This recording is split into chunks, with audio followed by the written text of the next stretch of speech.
Hello YouTube, this is Morgan, Airspeed Prime here with my next Teenage Mutant Ninja Turtles episode review. This one's going for Season 3, Episode 11, The Pig and the Rhino.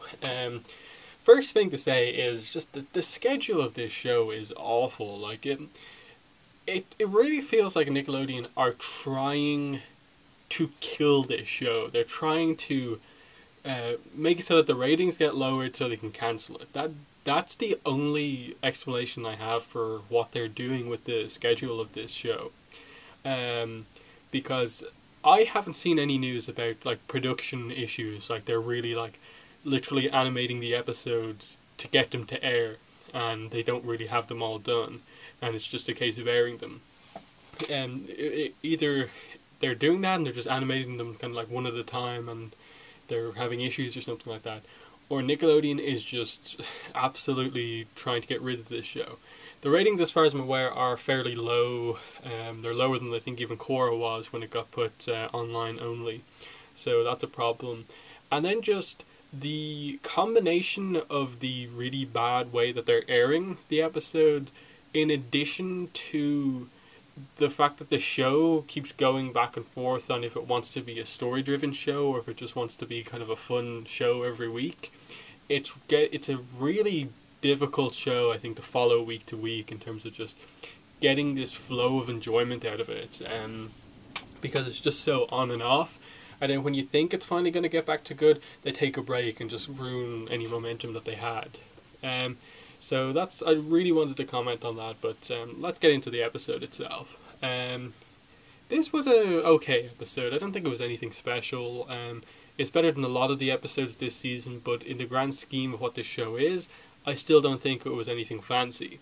This was the episode to showcase Bebop and Rocksteady now that they're mutants, and attempt to drive the plot forward a little bit. The last kind of 30 seconds of the episode really kind of saved the episode in many ways, because I don't really like Bebop and Rocksteady that much. Just nothing in the show really makes me want to care massively about these characters. Like, what makes these two any different from Tiger Claw, Fishface, or Razar, whatever. Like, it's just, there's more and more mutants entering into the show. They have their episode where they're super powerful and the turtles just barely beat them, and then they're just, easy fights after this point. So it definitely is just playing for me on the fact that, hey, people know Bebop and Rocksteady from the original Turtles show, let's introduce them and make a big deal about them. But the problem is that in this show, they're not massively interesting. Yeah, there was definitely some fun with them, and that there were some really cool action scenes with them in this episode. But so much of the episode was just action scene with Bebop and Rocksteady versus the Turtles, as opposed to, okay, here's some plot, and here's the reason for why this fight takes so long. So there's stuff like that. Like, they're definitely prioritizing fights over, I think, plot in this series, which isn't working out the best. But as I said, there was some really nice stuff in the episode. Obviously, the main plot of the episode was that the turtles go out to search for Karai. All they know is that she said Comet before she left, and so there's 3 places in the city that have any sort of relation to Comet, and they split into groups, and they each have a canister of retromutagen to attempt to demutate Karai. That's an interesting plot setup, and especially having 3 canister of retromutagen was really interesting. That was probably the most interesting part of the episode. What they did with the retromutagen throughout the episode, and that will it convert Karai, it has the opportunity to instantly revert Bebop and Rocksteady into being humans. But for the first time in the series, they addressed that this retromutagen, if used on the turtles, what would it do? And that was probably one of the most interesting parts of the episode. The fact that they asked that question, they brought it up.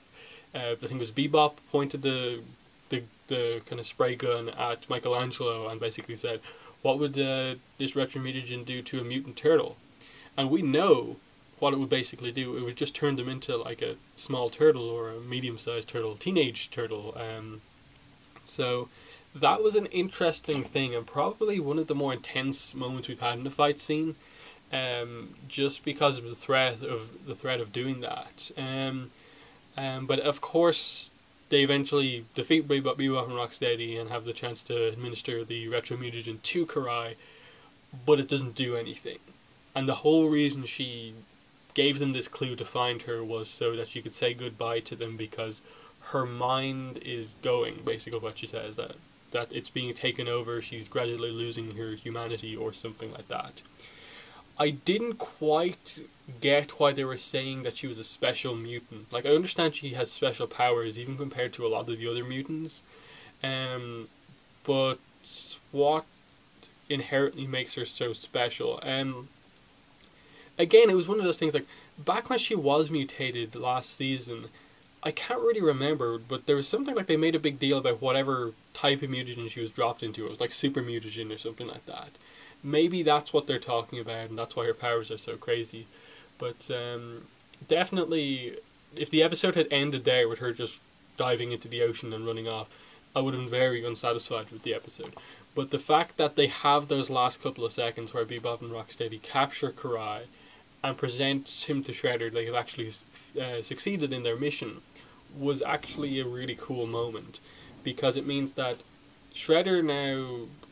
The Turtles don't know that Shredder has Karai. He can now work on attempting to demutate her. And, of course, she knows that she doesn't like Shredder anymore. She knows the truth and knows who her true father is and stuff like that, who her true friends are. So, if he does manage to turn her back into a human, there is no relationship really there for him. So, there's setup with that. That's very important. And especially with the next two episodes being the battle for New York, the big episodes we're kind of waiting to see. I'm very interested to see what Karai's involvement is. If there's any problem with it, it is purely that it's just, will she get mutated or not? We don't really know what her major involvement is in the plot. Like, okay, she's mutated, everyone wants to see her back being a human again, but how does she really become involved in everything now that Shredder has her? It's just I can't quite see right now where all the pieces fit into place with Karai. But at the very least, the show has something interesting going on with what they're doing with her. That's definitely good. Other than that, again, there's some really nice fight scenes. The whole roller coaster sequence in that fight scene was really well done, I think. The way they were just going on this roller coaster, Rocksteady was kind of jumping from parts of the track to parts of the track. He was like lifting up parts of the rails to send the carts flying. The turtles were like swinging around crazy. It really was one of the better fights we've seen in the series. Bebop, his fight scenes weren't as great. It was just invisibility, no one can see me, but April can sense me with her psychic powers, and just kind of rinse and repeat type thing. But still pretty fun. He has these weird hip laser things, and that was an interesting idea. But overall, it was just primarily an action episode. That's really all there was to most of the episode. You had other parts where some of the groups got captured. I suppose the scene where they named Bebop and Rocksteady was just like, it was meant to be like hilarious, but it just wasn't. It was just like, sign. What about this? No. What about this? No.